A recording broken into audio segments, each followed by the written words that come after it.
Late marriage जो होते हैं, लोग ज़्यादा एज में करते हैं शादियां आजकल, क्या वो इफेक्ट करता है sexual Erectile dysfunction with advancing age in certain cases जो आपकी सेक्सुअल लाइफ को अफेक्ट शादी कर करते सकते हैं। हैं उसके बाद पिल्स खाते हैं ताकि जो प्रेगनेंसी है उसको Comes कंट्रोल to करें। family planning, each one has a right या of फीमेल्स decision. में पीसीओडी, फिर चाहे वो मैरिड हो या फिर अनमैरिड हो, तो जो स्ट्रेस, मेंटल स्ट्रेस और जो मेंटल जो एंजाइटी क्रिएट करता है because of PCOS and its symptoms and its social जो societal. Menstrual hygiene, health and hygiene है, उसमें जो फीमेल्स हैं उनको कितना ध्यान देना चाहिए ताकि जो मेंस्ट्रुएशन को हम बहुत ही लाइटली लेते हैं।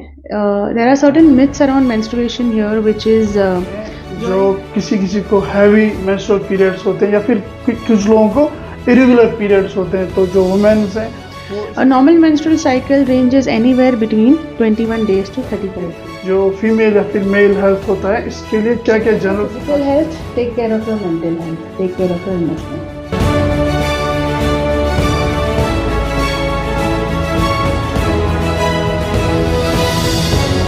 अस्सलाम वालेकुम, वेलकम टू आवर शो जिसका नाम है योर हेल्थ आवर प्रायोरिटी, यानी आपकी हेल्थ की जिम्मेवारी हम लेते हैं। इस टॉपिक पे बात करने के लिए आज हमारे साथ हैं consultant gynaecologist Amandeep BR Medicity hospital Srinagar, doctor Munazzar शोरा।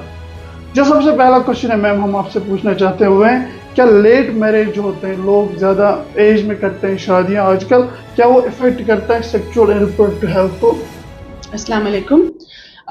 Yes, मैं इस बारे में एक चीज़ बताना चाहूँगी that regarding late marriages, especially in women, low libido because of hormonal imbalances and approaching menopausal age, जिसकी वजह से vaginal dryness होती है. All this may affect your sexual life to an extent. इसके अलावा देयर इज़ मेडिकल डिसऑर्डर्स जो हमारे advancing as में पाए जाते हैं such as diabetes, hypertension.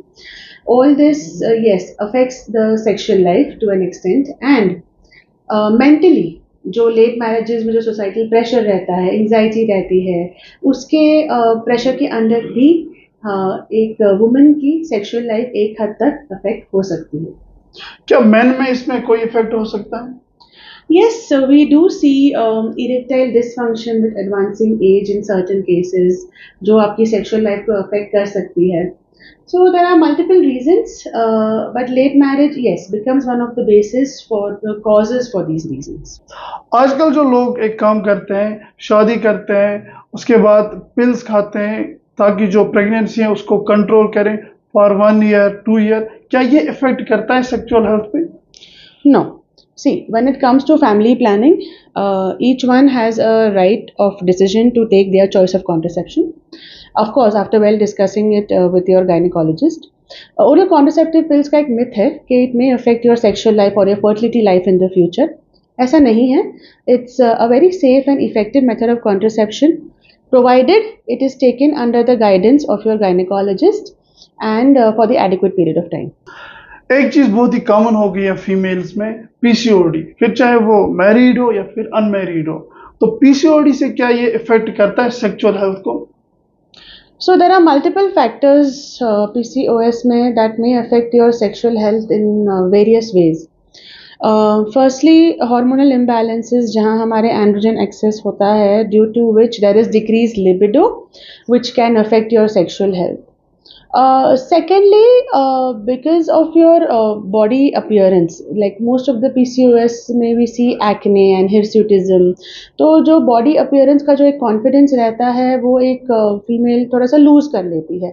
Even that may affect your sexual health to an extent, and of course, nevertheless we cannot ignore the aspect of mental health जो हमारे जो stress, mental stress और जो mental जो एंजाइटी क्रिएट करता है because of PCOS and its symptoms and its societal repercussions, इसकी वजह से भी आपकी sexual health to an extent affect हो सकती है नेगेटिवली. तो मैम, ये तो हमने बात की है कि क्या क्या चीज़ें इफेक्ट करती हैं सेक्सुअल हेल्थ को, तो प्रिकॉशंस क्या रहेंगे, क्या क्या चीज़ें ऐसे लोग करेंगे ताकि वो ये जो सेक्सुअल एंड रिप्रोडक्टिव हेल्थ है ये इफेक्ट ना हो? See, in today's world, we need to understand that sexual reproductive health का जो care है, it must be started as early as possible. In fact, it must be the habits should be inculcated from puberty itself. अब इसमें सबसे बड़ा aspect रहता है हमारे सेक्सुअली ट्रांसमिटेड डिजीजेस। इसके बारे में अवेयरनेस होना, इसके साइंस और सिम्टम्स क्या है, और इसके बाद आपको किस तरीके से अप्रोच करना है टू द डॉक्टर, ये नॉलेज एक इंडिविजुअल को होना चाहिए irrespective of their age group. Now sexually transmitted diseases के कुछ बेसिक प्रैक्टिसेस रहते हैं। For example, you must always use barrier contraception condoms, which is an effective tool to prevent sexually transmitted diseases. There are certain signs and symptoms like a warning sign जो आपकी body आपको देती है. For example, any kind of abnormal growth in your genital area, in your anus area, any kind of abnormal vaginal discharge, abnormal discoloration. ये थोड़े से early signs and symptoms होते हैं हमारे सेक्सुअली ट्रांसमिटेड डिजीजेस के, which should be brought to the notice of your gynaecologist as early as possible to avoid long-term complications, long-term sequelae. And there are effective tools which are in the form of vaccination जो available है. For example, human papilloma virus के जो हमारे vaccination available है, उसके बारे में भी knowledge जानना और किस तरीके से आप उसको ले सकते हो, are you eligible to take it, how often are you supposed to take it, ये knowledge develop करने के लिए you must discuss this openly with your gynecologist without any bias or any judgment. PCOD एक main topic है ma'am, ये ज्यादातर females को effect करता है, तो फीमेल्स क्या क्या करें जिनको पीसीओडी हुआ है, वो क्या प्रिकॉशंस लें, या फिर जिनको अभी नहीं हुआ है उनके लिए क्या क्या प्रिकॉशंस रहेंगे? See, the basis of management of PCOS was and will always remain dietary and lifestyle modification, where adequate amount of exercise in your day-to-day life and a well-balanced diet should be inculcated. आज के ज़माने में जब easily quick food जो मिल रहा है हमारे phone पे, हमारे door step पे, we must take extra precautions and be extra cautious regarding our dietary and lifestyle management. And PCOS का is basic 3 factors में divide हो सकता है कि how do you manage it. It's basically increased awareness, early diagnosis and adequate management. So management doesn't always means a particular amount of oral medications या pills उसी के ऊपर हम अपने system को चलाएं.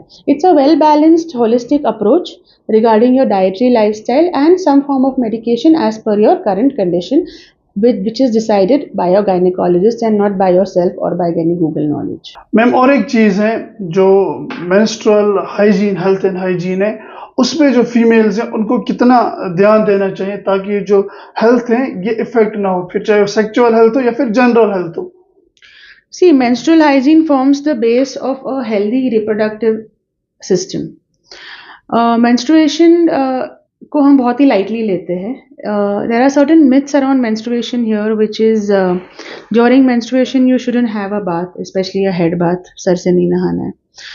दूसरा, it's about आपके जो menstrual pads है, sanitary pads, they should be changed regularly within the interval of 3 to 4 hours. Despite वो soak हुआ है या नहीं हुआ है, उसके soakage के irrespectively you have to change the pads every 3 to 4 hourly, and you must maintain your general body hygiene by having a regular bath. In case अगर if we fail to practice these hygiene practices, and they may lead to long-term sequelae जैसे कि pelvic inflammatory diseases, which may affect your reproductive health in a very negative manner.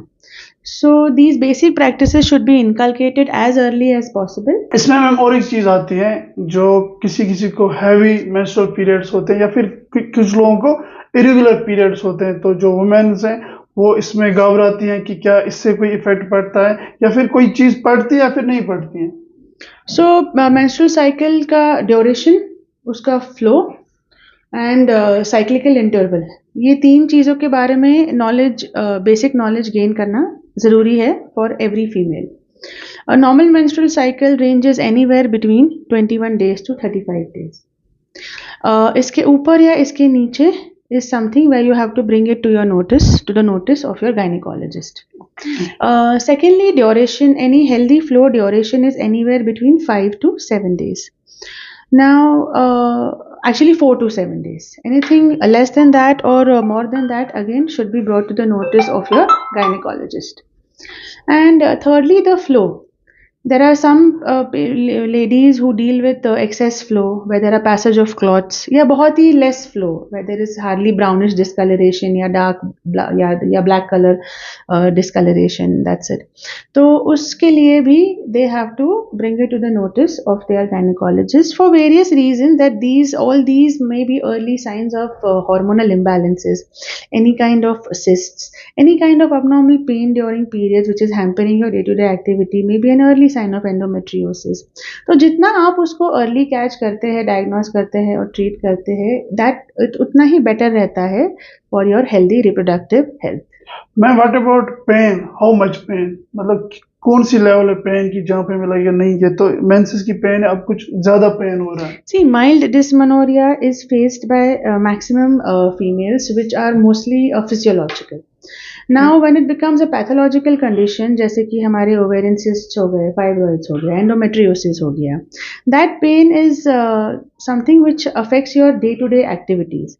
आपका जो normal उठना, तैयार होना, office जाना, school जाना, college जाना, ये बेसिक जो एक्टिविटीज जो आप डेली करते थे, even that is hampered to an extent कि you start taking leaves during your periods for the same. तो these are all early alarming signs where you must get yourself evaluated under your doctor. तो ma'am और एक चीज है, क्या ये irregular periods हैं या फिर जिनको लेट पीरियड्स आते हैं, क्या उनको ये इफेक्ट करता है फर्टिलिटी पे? Yeah, like I said, that there might be early signs of hormonal imbalances or any kind of pathological conditions जो मैंने अभी mention किए थे, like cyst or fibroid, or maybe just age related. So all this are early indications which may be affecting your fertility and sexual health, which is not for you to self-diagnose, but you must report it to your doctor and they may go ahead with the proper evaluation for the same. Sir ma'am और एक चीज है, HPV vaccine जो करते हैं लोग, कुछ तो नहीं करते हैं, ज्यादातर लोगों को पता ही नहीं होगा, तो ये क्यों जरूरी है और किस एज ग्रुप को ये करना है, और ये क्या मतलब इससे क्या इफेक्ट बेनिफिट होते हैं? इनके जो इनकी अवेयरनेस काफ़ी कम है हमारे यहाँ, but they are a very, इनका जो एचपीवी वैक्सीनेशन का जो स्केड्यूल है, इट्स द मोस्ट इफेक्टिव, उसका मैक्सिमम बेनिफिट आप रीप कर सकते हैं when you take it between the age of 9 to 14 years. 14 years, and it must be taken by both genders, male and females both. Often we associate this with only females. Actually, it is advisable to be taken for both genders. Nonetheless, even if you are in the later stages of your life, you may always discuss taking this vaccination with your doctor. Of course, the effectivity decreases, but there is no harm in taking it after prior consultation and after prior thorough evaluation by your doctor. तो ma'am ये तो हमने बात की है कि कैसे हम इस जो सेक्सुअल एंड रिप्रोडक्टिव हेल्थ है इसको इम्प्रूव कर सकते हैं और इसके क्या क्या इफेक्ट्स पड़ सकते हैं हमारी लाइफ में, तो जनरल प्रिकॉशंस क्या रहेंगे जो फीमेल या फिर मेल हेल्थ होता है, इसके लिए क्या क्या जनरल प्रिकॉशंस रहेंगे? Take care of your physical health, take care of your mental health, take care of your emotional health. 3 aspects of your life. Physical health includes your daily form of exercise and healthy diet. Mental health includes talking to your partner, and society pressure से थोड़ा सा जितना हम ignore avoid कर सकें. Of course society को तो हम चेंज करना थोड़ा सा मुश्किल हो जाता है हमारे लिए, बट जितना हम उस प्रेशर को इग्नोर अवॉइड करें, we must do that. And thirdly, emotional health. Always talk to your partner, always talk to your friends, your family. Always have a source, जो एक आपका एक सोर्स रहेगा एक पर्सन का, जिससे आप अपने बारे में खुल के बात कर सके. Never refrain from discussing your sexual health और reproductive health, specially with your partner. You must be open for that conversation. So these 3 form the basic pillars of a healthy sexual and reproductive health for anyone. Also, along with these aspects, do not neglect your regular visit with your doctor, with your gynecologist, to catch certain signs and symptoms as early as possible for a healthy sexual reproductive. Thank you very much ma'am, आप हमारे show में आए हैं, हमारी audience को benefit हो गया आपके आने से. ये जो सेक्सुअल हेल्थ है या फिर रिप्रोडक्टिव हेल्थ है, ये बहुत ही ज़रूरी है. इस बारे में बात करने के लिए आपका बहुत बहुत शुक्रिया. Thank you for having me here. I hope it कुछ beneficial हो to an extent to our audience. And of course, do not take this as a base line of your medical advice. ये just awareness create करने के लिए होता है. You must discuss with your doctor, with your gynaecologist for further details.